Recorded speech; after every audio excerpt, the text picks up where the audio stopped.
American സൈന്യത്തിന്റെ ഉന്നത നേതൃത്വത്തിൽ പെന്റഗൺ നടത്തുന്ന അപ്രതീക്ഷിത അഴിച്ചുപണികൾ ആഗോളതലത്തിൽ വലിയ ചർച്ചകൾക്കും ആശങ്കകൾക്കും വഴി തുറന്നിരിക്കുകയാണ്. ഇറാനുമായുള്ള സൈനിക സംഘർഷം അതിന്റെ ഏറ്റവും തീവ്രമായ ഘട്ടത്തിൽ നിൽക്കുമ്പോഴാണ് ആർമി ചീഫ് തസ്തികയിൽ നിന്ന് റാൻഡി ജോർജ് പടിയിറങ്ങുന്നത്. ഇത് ഈ നീക്കത്തിന്റെ ഗൗരവം വർദ്ധിപ്പിക്കുന്നു.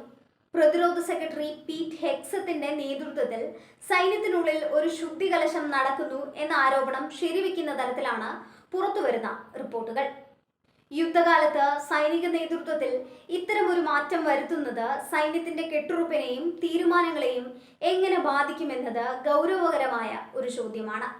ഈ നേതൃമാറ്റത്തിന് പിന്നിൽ ഇറാനുമേലുള്ള കരയുദ്ധത്തെ ചൊല്ലിയുള്ള കടുത്ത അഭിപ്രായ വ്യത്യാസങ്ങളാണെന്ന് പല രാഷ്ട്രീയ നിരീക്ഷകരും വിലയിരുത്തുന്നുണ്ട്.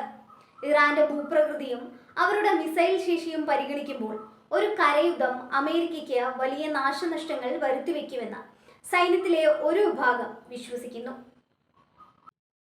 എന്നാൽ രാഷ്ട്രീയ നേതൃത്വം കൂടുതൽ കർക്കശമായ നടപടികൾക്ക് മുതിരുമ്പോൾ അതിനോട് യോജിക്കാത്ത ഉന്നത ഉദ്യോഗസ്ഥരെ മാറ്റി നിർത്താനുള്ള ശ്രമമാണിതെന്ന് കരുതപ്പെടുന്നു.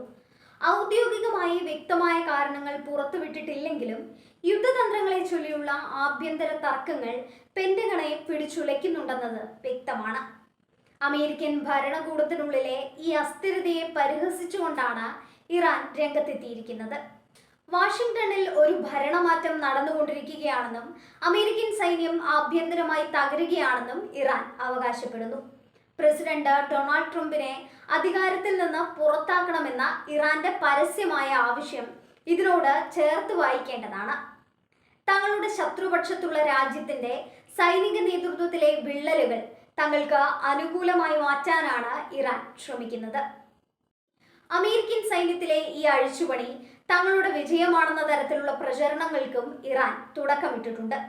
ഒരു വശത്ത് ഇറാനുമായുള്ള യുദ്ധം വ്യാപിപ്പിക്കുകയും മറുവശത്ത് സ്വന്തം സൈനിക ഉദ്യോഗസ്ഥരെ മാറ്റുകയും ചെയ്യുന്നത് അമേരിക്കൻ പ്രതിരോധ മേഖലയിൽ വലിയൊരു അനിശ്ചിതത്വം സൃഷ്ടിക്കുന്നു.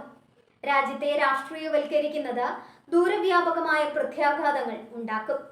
കമാൻഡർമാർ മാറുന്നത് യുദ്ധകളത്തിലെ സൈനികരുടെ ആത്മവീര്യത്തെ ബാധിക്കാനും തന്ത്രപരമായ തീരുമാനങ്ങൾ വൈകാനും കാരണമായേക്കാം. പശ്ചിമേഷ്യയിൽ ഒരു വലിയ യുദ്ധം പടിക്കൽ നിൽക്കുമ്പോൾ പെന്റഗണിൽ ഉണ്ടാകുന്ന ഈ മാറ്റങ്ങൾ അമേരിക്കയുടെ സൈനിക ആധിപത്യത്തിന് വെല്ലുവിളിയാണോ എന്ന സംശയം ബലപ്പെടുകയാണ്.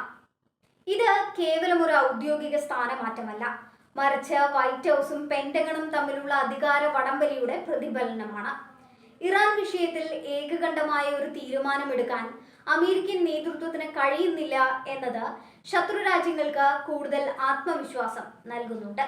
വരും ദിവസങ്ങളിൽ കൂടുതൽ ഉന്നത ഉദ്യോഗസ്ഥർ പുറത്തു പോകുമെന്നും ഇത് അമേരിക്കൻ സൈന്യത്തിന്റെ ആഭ്യന്തര ഘടനയിൽ വലിയ മാറ്റങ്ങൾ വരുത്തിയേക്കുമെന്നും കരുതപ്പെടുന്നു.